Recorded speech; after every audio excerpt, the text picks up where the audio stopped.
Well, for those of you who may not be aware, coffee, which is of course one of my favorite things in the whole world to talk about, is the second largest trading commodity in the world next to oil. That means there's an incredible amount of opportunity out there for coffee growers, coffee sales, and also for non-for-profit organizations to sort of get in on the coffee bandwagon, so to speak. Dermot Westcott is here with us at Corner Brook Cafe tonight. He's Newfoundland born and raised from the East Coast, currently living on the West Coast. He has spent some time as a missionary in Honduras, and he's got something really interesting on the go now with a coffee line that you can purchase online, and you can also purchase here now locally. Dermot's here to tell us all about Coffee with a Mission. Dermot, nice to see you. Nice to see you too, Wendy. Thanks for coming in from Codroy Valley to share this with us. Well, thank you for having me. No problem. Dermot, coffee online. You got into this, I guess, after you spent what, 7 or 8 years in Honduras. Tell me a little bit about your story. Well, there was a fellow Newfoundlander that invited me to join a group of teenagers back in 1999, just after the Mitch hurricane. So I jumped aboard, hooked up with them. They came out of California, I hooked up with them in Houston, Texas. Spent 3 weeks in 42 degrees Celsius in a place called Manjaras, and we were part of a project of building 52 homes. The shortest story there, while I was there, I was introduced to a coffee farm just by chance. And I'm looking, and I didn't know where coffee came from. I mean, I'm drinking the stuff. Sure. But I didn't know where it come from. And I thought it was just cherries. Hey, they harvest cherries, coffee beans. And then the thought came to me, with such a vast amount of coffee, I wonder if because I've seen the needs, you know, the impoverished needs there in Honduras. I've seen also the needs of the missionaries. And I thought, coffee with a mission is a thought that came to me.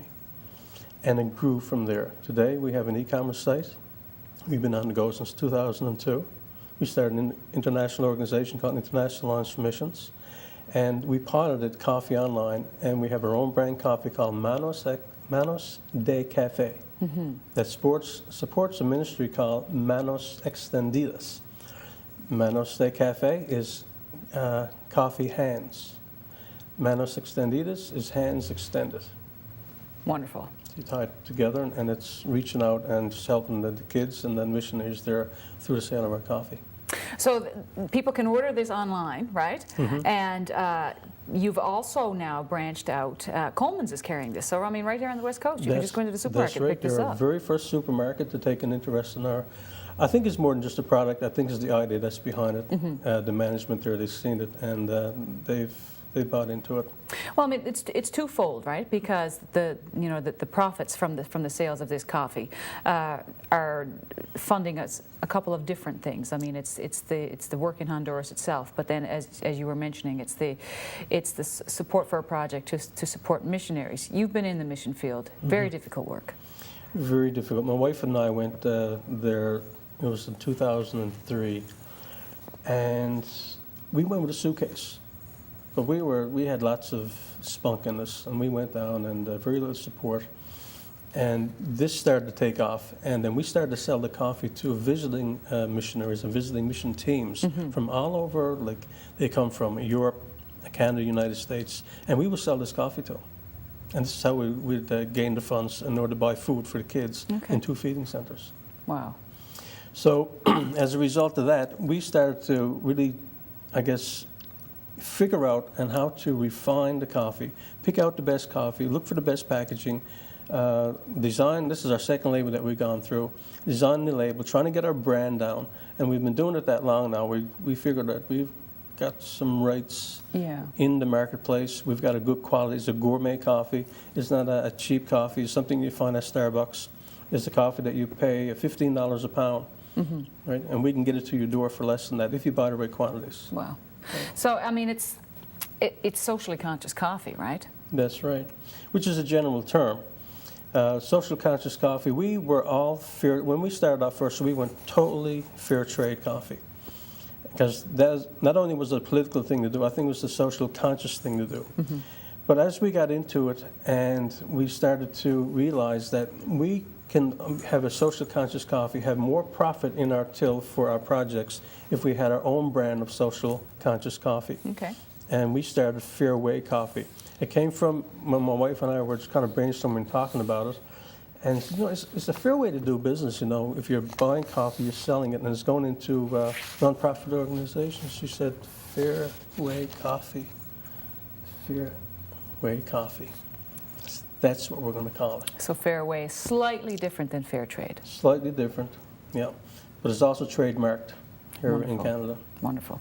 Now, you are, you're going to service all of North America with this, right? I mean, you might be living here, and we might be seeing it on the shelf here, but because it's available online, really, I mean, the sky's the limit in terms of what you can do with this. Where do you think you're going to get with, in terms of capacity? I mean, how much can you produce on a regular basis?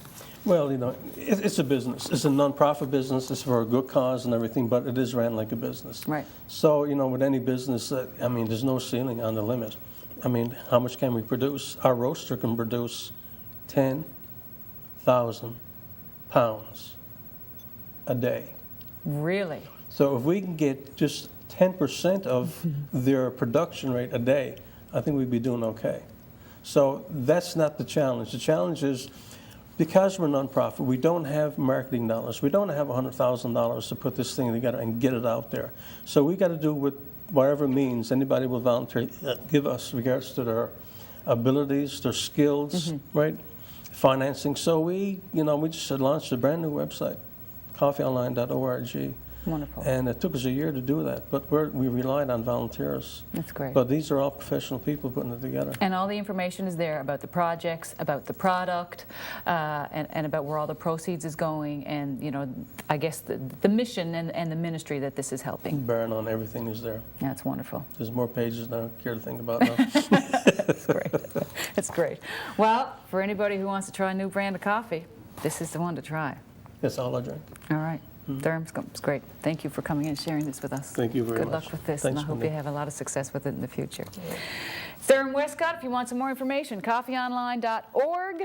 And if you want to just check this out, it's on the shelf over at Coleman's. We'll be right back after this.